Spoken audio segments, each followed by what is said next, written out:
किसी की सामर्थ्यता नहीं बताने की।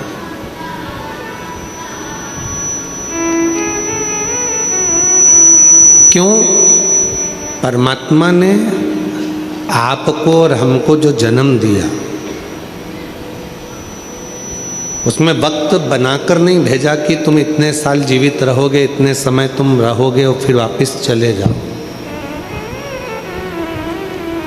मेरे शिव ने, मेरे ओघड़दानी ने, मेरे शंकर भगवान ने, मेरे शंभू ने, मेरे त्रिकालदर्शी कैलाशी ने आपको कह दिया कि तुम संसार सागर में जा रहे हो, पर मैं तुमको ये नहीं बता के भेज रहा हूं कि तुम कितने साल जियोगे।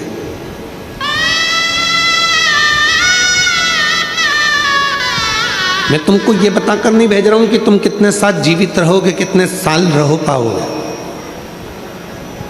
पर इतना जरूर कहकर जा रहा हूं। भगवान शिव ने कहा कि मैं तुझे संसार सागर में भेज रहा हूं, तुझे बताकर नहीं भेज रहा कि तू कितने साल जीवित रहेगा, कितने साल अच्छा रहेगा, पर इतना जरूर कह रहा हूं कि तू जितने साल भी संसार में रहे, अगर तू मेरा नाम लेता रहेगा तो फिर अगला जन्म तेरा पृथ्वी पर नहीं होगा और तू मेरे धाम में निवास करेगा।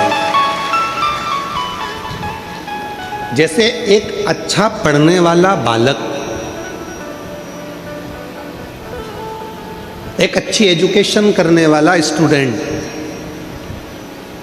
बच्चा खूब पढ़े,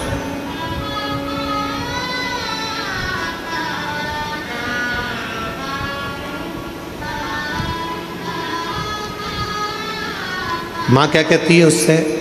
अच्छा पढ़ लेगा तो तू अच्छा इंजीनियर बन जाएगा, अच्छा पढ़ लेगा तो तू अच्छा कलेक्टर बन जाएगा, अच्छा पढ़ लेगा तो अच्छा एसपी बन जाएगा, अच्छा डॉक्टर बन जाएगा।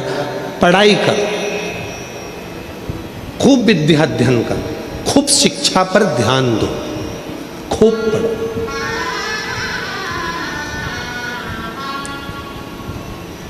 और साथ में फिर माँ क्या कहती है? अगर नहीं पढ़ेगा तो फिर गाय चराना, नहीं पढ़ेगा तो फिर जो दुकान धंधा पानी है वो संभालना। तो बच्चे को माँ दोनों चीजें बता रही है कि अच्छा पढ़ाई कर तो तू डॉक्टर बन सकता है, अच्छी पढ़ाई कर तो इंजीनियर बन सकता है, अच्छी पढ़ाई कर तो तू collector, SP, DSP, IG, commissioner सब कुछ बन सकता है। और नहीं पढ़ेगा तो फिर तो कुछ नहीं कर सकता। पिता जो काम कर रहे हैं, दुकान छोटी सी कर रहे हैं, वही दुकान तुझे करना है। मेहनत कर रहे हैं, वैसी मेहनत तुझे करना। उसी तरह दो बातें, जैसे माँ अपने बच्चे से कहती है कि तू पढ़ेगा, अच्छी एजुकेशन करेगा, अच्छी शिक्षा अध्ययन करेगा तो तू बहुत ऊपर तक जाएगा, बहुत उन्नति की सीढ़ी पर चढ़ जाएगा। नहीं पढ़ेगा तो ये प्रॉब्लम तेरी जिंदगी में आकर खड़ी हो जाएगी। उसी तरह ये भगवान शिव की कथा भी कह रही है।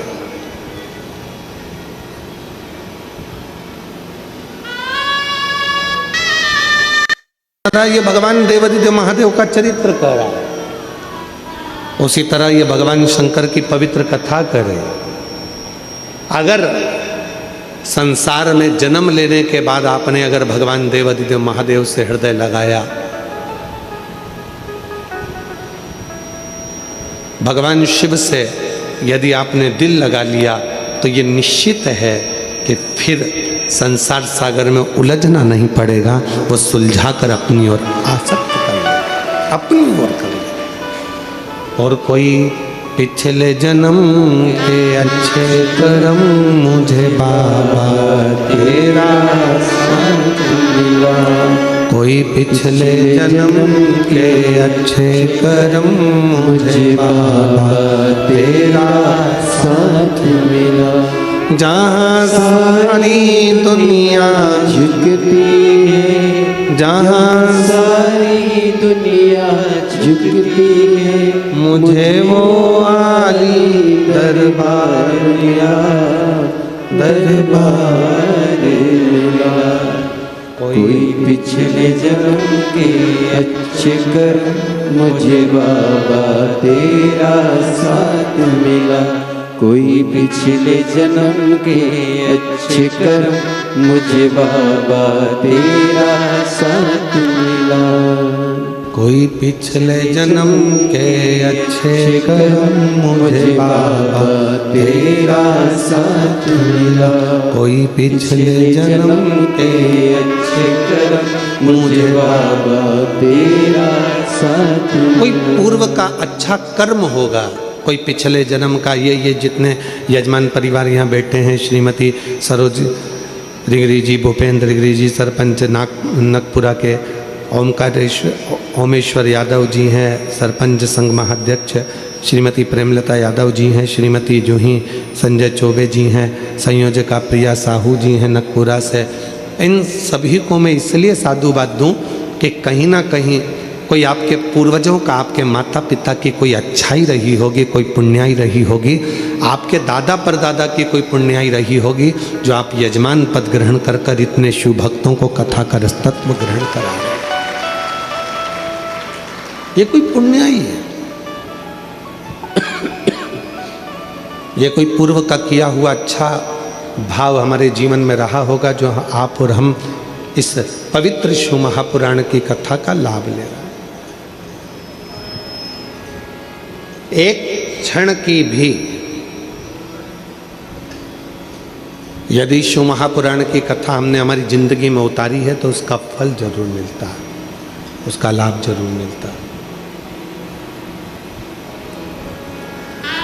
और जिस भाव से आप श्रवण करने के लिए बैठे हो, सबका अपना अपना एक उद्देश्य है कथा को सुनने का।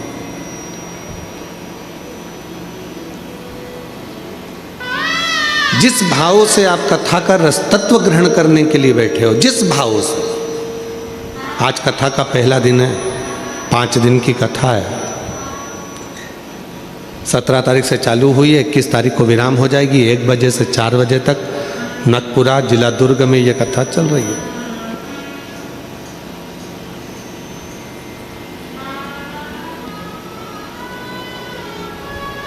जिस भाव से आप श्रवण करने के लिए बैठे हो, जो तुम्हारी कामना है, जिस कामना से आप भगवान देवाधिदेव महादेव की कथा को सुनने के लिए बैठे हो, बाबा वो कामना पूर्ण जरूर करेगा। बस उसमें सबसे ज़्यादा जरूरी है आपका विश्वास, आपका भरोसा, आपका समर्पण।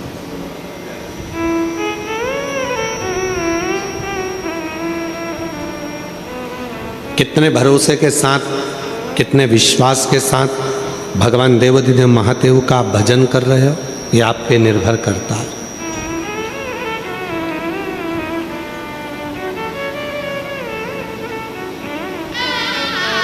किसी ने पूछा कि शिव महापुराण की कथा में जाकर क्यों बैठना चाहिए। अपने क्षेत्र में अगर शिव महापुराण की कथा हो रही हो तो अपने क्षेत्र में आकर उस कथा का रसतत्व ग्रहण क्यों करना चाहिए, किस लिए? रेडियम किस किस ने देखा है? गाड़ी पे चिपका रहता है, हाथ उठाओ जरा जल्दी से। सबने देखा है रेडियम गाड़ी पे चिपका रहता है। ऐसे रेडियम नहीं चमकता, पर जैसे ही थोड़ा सा भी प्रकाश उस रेडियम पर पड़ा और वो रेडियम, जम के बोलो, चमकता। रेडियम ऐसे नहीं चमकेगा, रेडियम पर प्रकाश पड़ा और वो रेडियम चमका। रेडियम पर थोड़ा सा प्रकाश आया और वो रेडियम चमका। रेडियम ऐसे चमकने वाला नहीं।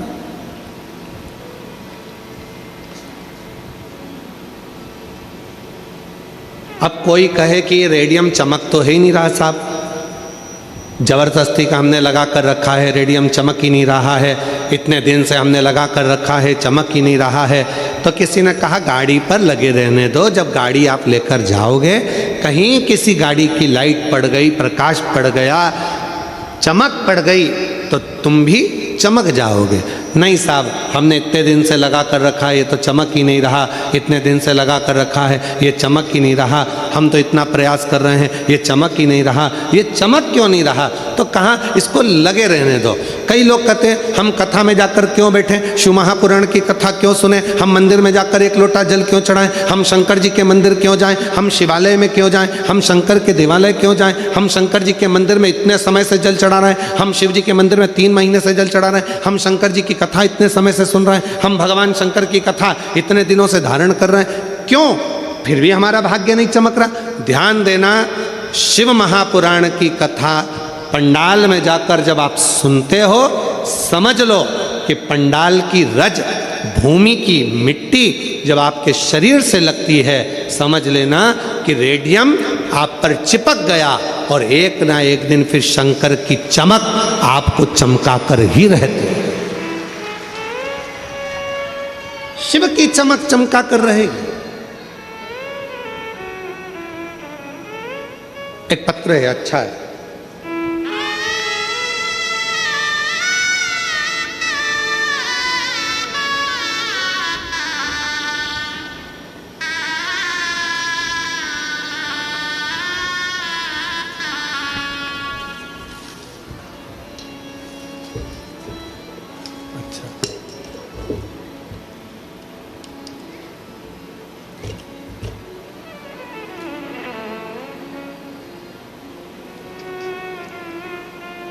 हिंदी में नहीं है, छत्तीसगढ़िया भाषा में।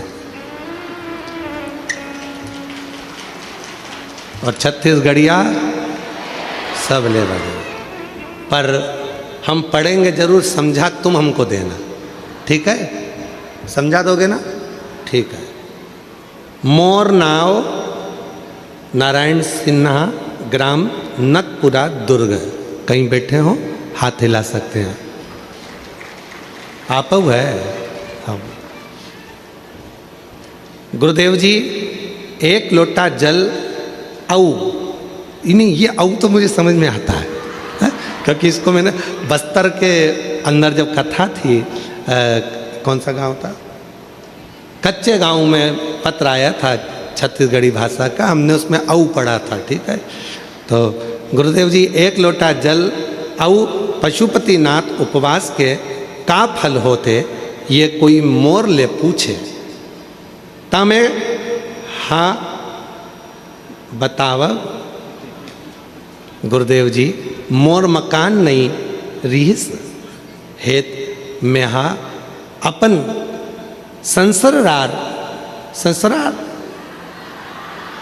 संसरार ले कर्जा लेके नानक मकान बनाए हवा। मतलब छोटा मकान बना, ठीक है? आया थोड़े दिन बाद हम भी छत्तीसगढ़िया हो जाए। ओकर ले मोर लाखों के कर्जा हो गए और मोर आर्थिक स्थिति अतेत अच्छा नहीं रही, तेकर सेती कर्जा बढ़ते गिस में हर आपके कथा 2021 में भिलाई में पंडाल में बैठ के सुने। आप के एक लोटा जल सारी समस्या का हल, मोर मन गवाई नहीं दिस। मतलब मेरा मन एक लोटे जल पे मानता नहीं, गवाही नहीं दिस।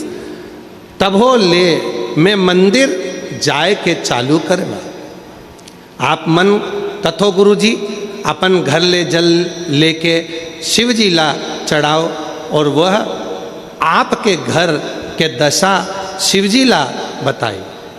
ये सिरतोन हरे गुरु जी, मोर एक एक लोटा जल शिव में चढ़ी और मोर कर्जा के एक एक पाई कर्जा भी छूटा गे। मैं हर आज कर्जा ले मुक्ति पा गए हो गुरु जी।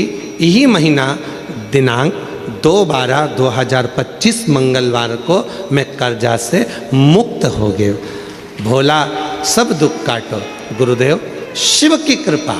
भगवान आ जाइए, आ जाओ, एक बेलपत्र लेकर जाइए, आइए पधारो।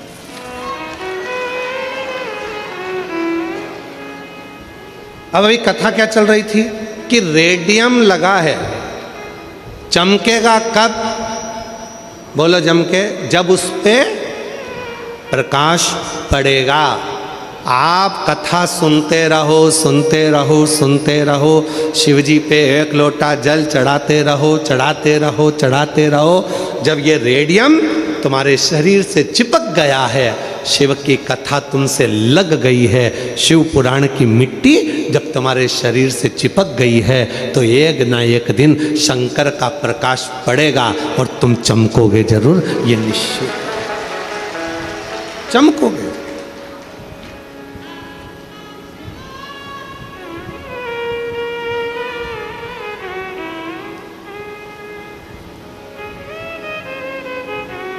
आप शिव के उस भजन में डूबोगे जरूर। करो भक्ति शिव की, करो भजन भगवान शंकर का। लोग कहते हैं पंडाल में बैठकर कथा सुनने का क्या लाभ है, पंडाल में बैठकर कथा क्यों सुनना चाहिए? क्यों शिव महापुराण की कथा को सुनने के लिए लोग पंडाल के अंदर जाकर बैठते हैं? उसका कारण केवल इतना सा है कि वो मिट्टी नहीं, उस रज को वो अपने शरीर में लगाकर बाबा के प्रकाश का इंतजार करते हैं। और जिस दिन शिव की कृपा दृष्टि का प्रकाश हम पर पड़ता है, उस दिन हमारी जिंदगी चमकना प्रारंभ हो जाती है, चमकना प्रारंभ। और जो जैसी भावना लाया वो वैसा ही फल पाया, जो जैसी भावना लाया, पीछे वाले भी दोनों हाथों से बड़े भाव के साथ बोलते हो, वही फल पाया। नहीं खालियों से लौटाया वो मन ही मन हर्षाया, नहीं खालियों से लौटाया वो मन ही मन हर्षाया। और कर दिया माला माल काशी वाले, लुटा दिया भंडार काशी वाले, कर दिया माला माल काशी वाले से, लुटा दिया भंडार काशी वाले से। भगवान शिव पर भरोसा किया हुआ कभी टूटता नहीं। ये साधारण रिश्ते टूट सकते हैं, ये साधारण संबंध टूट सकते हैं, पर भगवान देवाधिदेव महादेव पर करा हुआ भरोसा कभी टूटता नहीं। शिव पर करा हुआ विश्वास, भगवान शंकर पर करा हुआ भरोसा, भगवान शिव पर करा हुआ दृढ़ विश्वास कभी टूटता नहीं है। आप किस भाव से आयो, क्यों कथा सुनने आयो, किस लिए आयो, भगवान शंकर से क्या कहने के लिए आयो, शिव महापुराण की कथा को क्यों धारण करने के लिए आयो, क्या भगवान से विनती करने के लिए आयो? 5 दिन बैठकर रहकर कथा का रसतत्व आप ग्रहण कर रहे हो, और बाबा से क्या विनय करने के लिए आए हो, यह आप पर निर्भर करता है। शिव क्या देंगे, कैसे देंगे, कब देंगे, ये उन पर निर्भर करता है।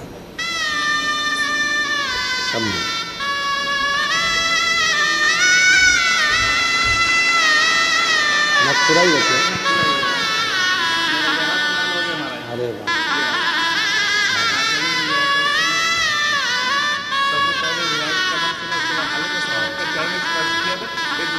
बाबा की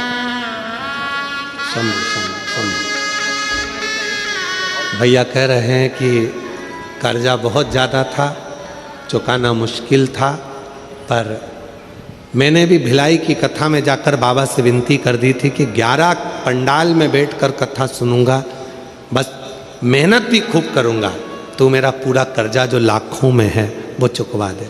और आज बाबा ने पूरा कर्जा चुकवा दिया, और ये 11वां पंडाल की कथा चल रही है।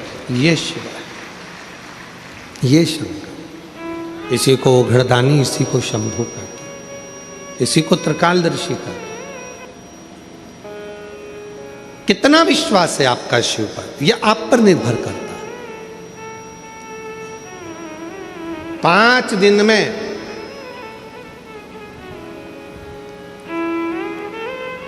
हमें भगवान शिव को पहचानना है और भगवान शंकर से अपने मन की बात कहना, और कुछ भी नहीं।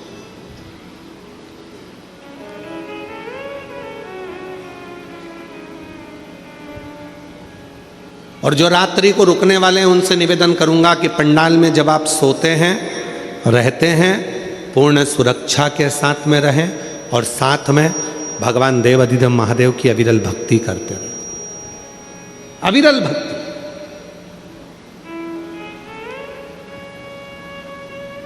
उस भक्ति को धारण करते रहे, भजन करते रहे।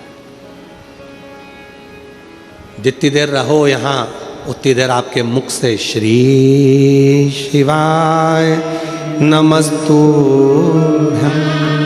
श्री शिवाय नमस्तुभ्यं, श्री शिवाय नमस्तुभ्यं, श्री शिवाय नमस्तुभ्यं।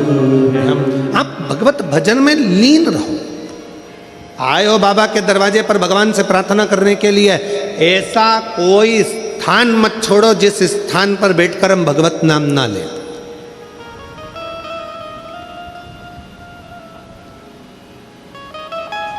कितनी सुंदर एक कथा आती है कि देवता और असुरों ने मिलकर समुद्र का मंथन किया। शिव महापुराण का ये बड़ा सुंदर चरित्र है। मंथन किया, और केवल देवता और असुर मंथन नहीं कर रहे हैं। शिव महापुराण ये भी कहती है कि अपने घर में रहकर कुछ देर रात्रि को जब विश्राम करा करो, विश्राम के समय पर थोड़ी देर विचारों का मंथन भी करा करो।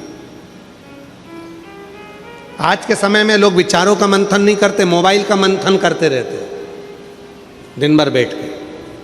रात को सोएंगे, पति अपना मोबाइल पकड़ा है, पत्नी अपना मोबाइल पकड़ी है, बेटे बेटी अपने मोबाइल पकड़े हुए हैं, और सोते सोते भी आखिरी में जब बहुत तेज नींद आने लगती है तब मोबाइल तो भी स्विच ऑफ करने से पहले, मतलब नेट बंद करने से पहले भी एक आध बार सोते सोते भी फिर उठा के देख ही लेते।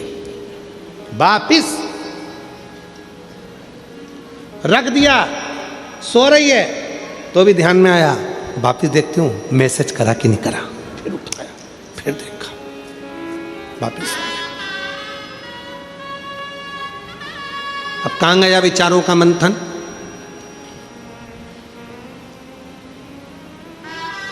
और कितना विचित्र समय चल रहा है, थोड़ा अंदाजा लगाइएगा। कितना विचित्र समय चल रहा है, जरा अंदाजा लगाइएगा आज का समय कितना विचित्र है। एक भाई बहन यदि अपना फोटो स्टेटस पे लगाते हैं तो उनको लिखना पड़ता है माय सिस्टर, मेरी बहन।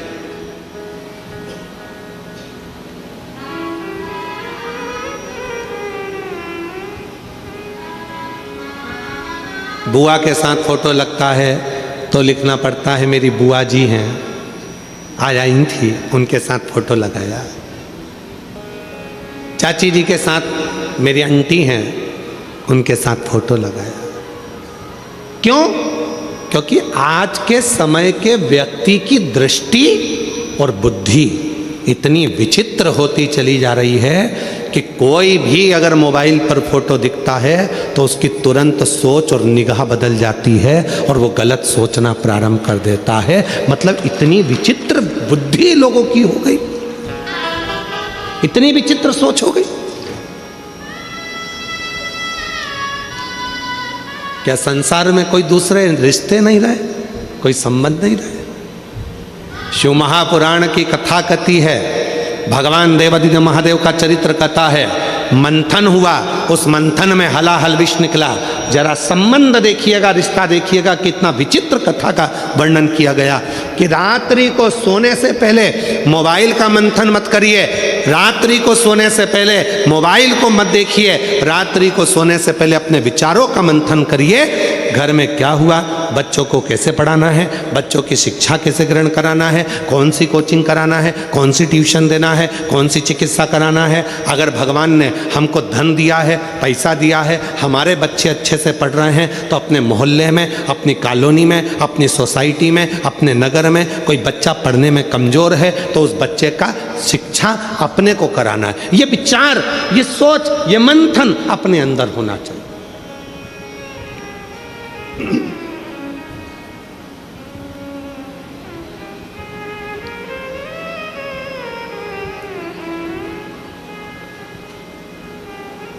और हमने पहले भी कहा, आज फिर कहते हैं, 1 रुपए का दान किसी को मत दो, अठन्नी भी किसी को मत दो, अपने पास रखो। कहाँ लगाना? अपने पड़ोस में, अपने मोहल्ले में। कोई बच्चा पढ़ना चाहता है, उसको शिक्षा की जरूरत है और वो पढ़ना चाहता है पर उसके पास में पैसा नहीं है, उस बच्चे की शिक्षा में लगाना प्रारंभ करो। तुम्हारे बेटे की तरह वो भी एक दिन तुम्हारा नाम रोशन करेगा। आप 1 रुपया किसी को मत दीजिए, मत दान करो, मत दो किसी को। तुम्हारे मोहल्ले में, तुम्हारी कॉलोनी में, तुम्हारी सोसाइटी में, तुम्हारे पड़ोस में कोई बीमार पड़ा है, उसके पास में चिकित्सा का पैसा नहीं है, प्रयास करो कि तुम्हारे थोड़े से पैसे से उसका स्वास्थ्य ठीक हो जाए, उसको अच्छी चिकित्सा मिल जाए। भगवान ने यदि आपको लायक बनाया है, भगवान ने अगर आपको गाड़ी का मालिक बनाया है, भगवान ने यदि तुमको गाड़ी दी है, मालिक बनाया है, और मोहल्ले में, पड़ोस में अगर कोई एकदम बीमार पड़ गया, सूचना मिली, भैया मेरा बेटा बीमार है, ऑटो नहीं मिल रहा, गाड़ी नहीं मिल रही, भगवान को धन्यवाद देना, आज तूने मेरी गाड़ी को सफल कर दिया, किसी के काम तो आ रही है, किसी की जिंदगी तो संवार रही है। कितना विचित्र जमाना हो गया कि लोगों की सोच बदल गई।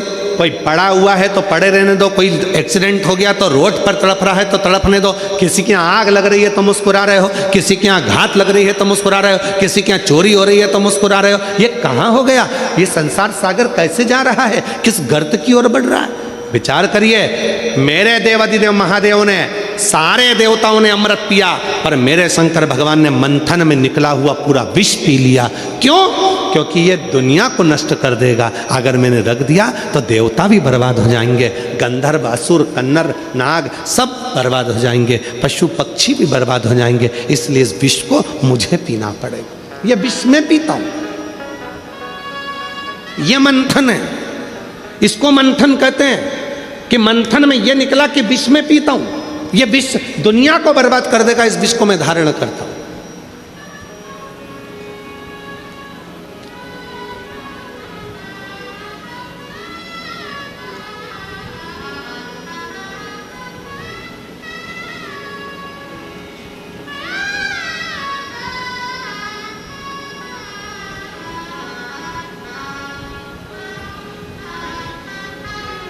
यदि बस्तर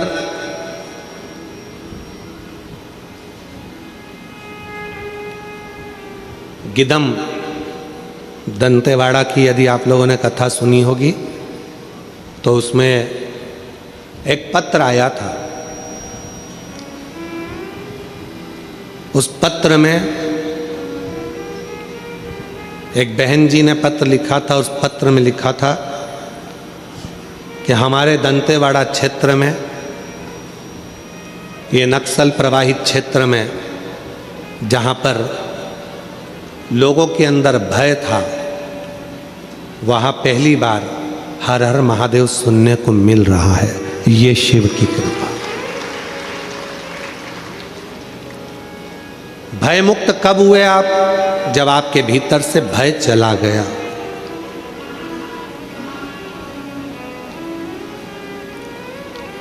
एक पत्र है, अच्छा है, देखिए।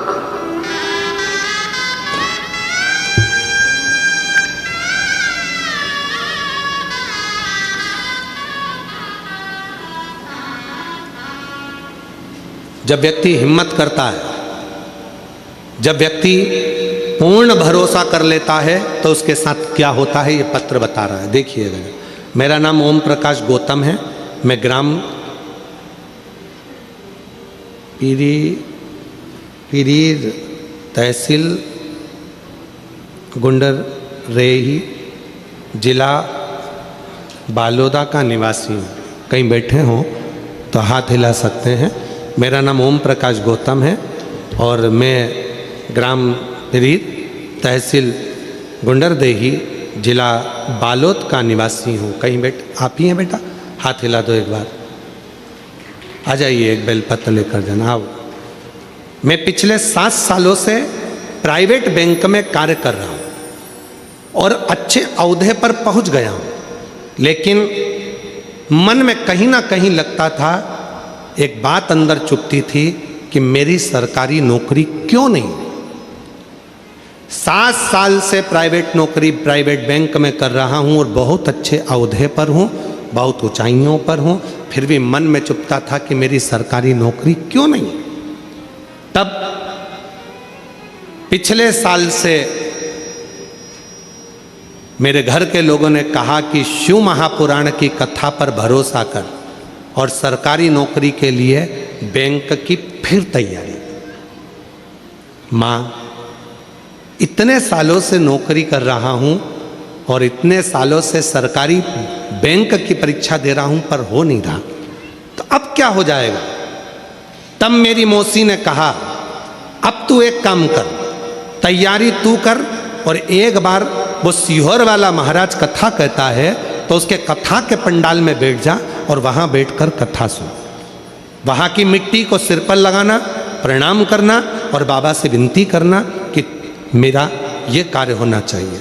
सीहोर वाला बाबा कहता है कि मेहनत 4 गुनी कर, रात दिन एक कर और पंडाल में बैठ के कथा सुन। गुरुदेव, मैंने अपने परिवार से कहकर भिलाई आ गया और भिलाई में मैंने कथा चल रही थी, दया सिंह जी कथा करा रहे थे, तब उस कथा में बैठकर मैंने बाबा से विनती करी, पूरी 1 साल मेहनत करी और आखिरी में एग्ज़ाम दिया और बाबा ने ऐसी कृपा कर दी कि आज मेरा सरकारी बैंक में सिलेक्शन हो गया। मैं बाबा को यहाँ प्रणाम करने के लिए, मैं शिव को नमन करने के लिए।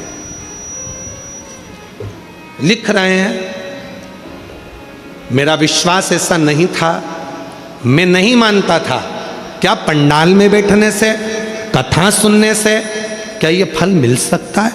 पर आज कहता हूँ कि बाबा चमकाता है, किस्मत जरूर देता है, वो कमी नहीं। आइए, आ जाओ आ जाओ आ जाओ आ जाओ, दोनों आ जाओ। मैं बाबा को यहाँ धन्यवाद देने के लिए आया हूँ।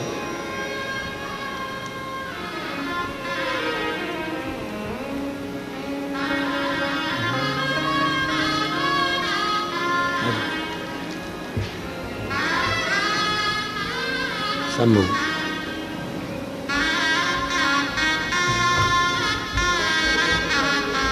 बधाई हो,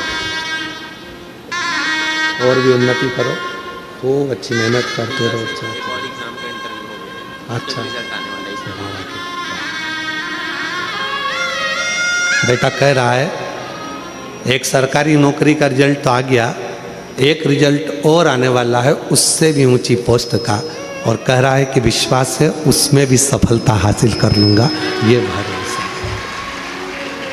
और ऐसे दयालु नाथ से रिश्ता बनाइए, बोलो ऐसे दयालु नाथ से रिश्ता बनाइए, ऐसे दयालु नाथ से रिश्ता बनाइए, ऐसे दयालु नाथ से सब बोलिए रिश्ता बनाइए, मिलता रहेगा आपको, मिलता रहेगा आपको जो कुछ भी चाहिए, मिलता रहेगा आपको जो कुछ भी चाहिए। मांगा है भोलेनाथ से वरदान एक ही, मांगा है भोलेनाथ से वरदान एक ही, मांगा है भोलेनाथ से वरदान एक ही। तेरी दया बनी रहे जब तक है जिंदगी, तेरी कृपा बनी रहे जब तक है जिंदगी। से एक संबंध जोड़िए, एक संबंध। गिदम दंतेवाड़ा बस्तर की कथा में कहा था, शिव महापुराण की कथा में वही जाता है जिसको शिव बुलाता है और जिसकी झोली खुशियों से भरने वाला होता है, उसी को बुलाता ही नहीं है।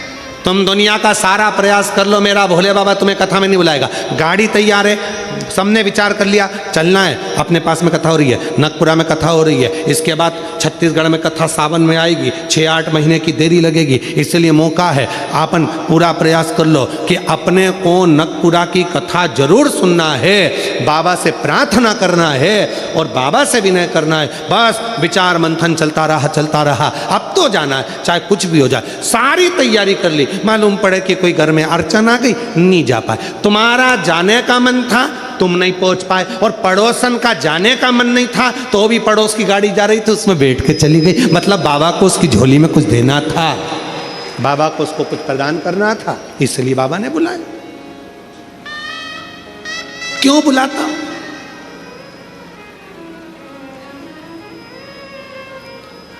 और ऐसे दयालु नाथ से, सारे पंडाल वाले बोलो, पीछे वाले, आगे वाले, साइड वाले, अड़ोसी पड़ोसी, पीछे वाले धड़ोसी, सब बोलो, ऐसे दयालु नाथ से। इनको तो बोलने तो मुझे सुनाई देगा। हाँ, ऐसे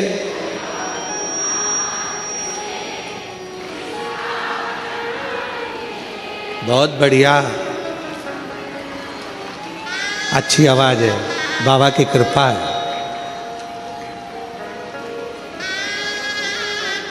मिलता रहेगा आपको जो कुछ भी चाहिए, हो मिलता रहेगा आपको जो कुछ भी चाहिए। और ऐसा करिश्मा होगा जो हुआ कभी नहीं, ऐसा करिश्मा होगा जो हुआ कभी नहीं। वो हो सकता है जो कभी ना हुआ। एक पत्र है,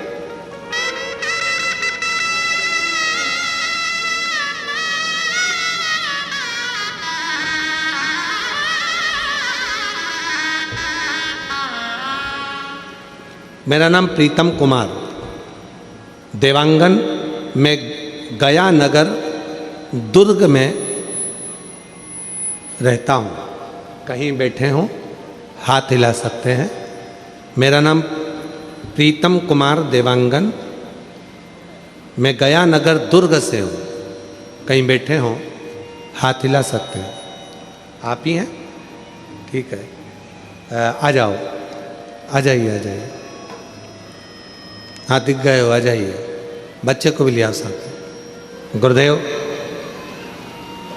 शादी के कई वर्ष निकल गए, 1 साल, 2 साल, 3 साल, 4 साल, 5 साल, 6 साल, 7 साल ऐसे निकलते चले गए। डॉक्टरों का इलाज भी करवाया, जितनी बार डॉक्टर को दिखाया सभी डॉक्टरों ने कहा कि संतान का सुख नहीं है, माँ नहीं बन सकती, औलाद नहीं हो सकती। आखिरी में मन उदास हो गया। कई वर्ष निकलने पर जब भी वेद, डॉक्टर, गोदी भरवाना, झोली, बाबा सब करा, पर औलाद नहीं है। तब एक पड़ोस की बहन जी ने कहा कि तुम पति पत्नी एक बार कथा में पंडाल में बैठकर कथा क्यों नहीं सुनते? तब 2022 में हम बाबा की कथा को सुनने का मन बनाया गुरुदेव, और मंदिर जाना प्रारंभ करा।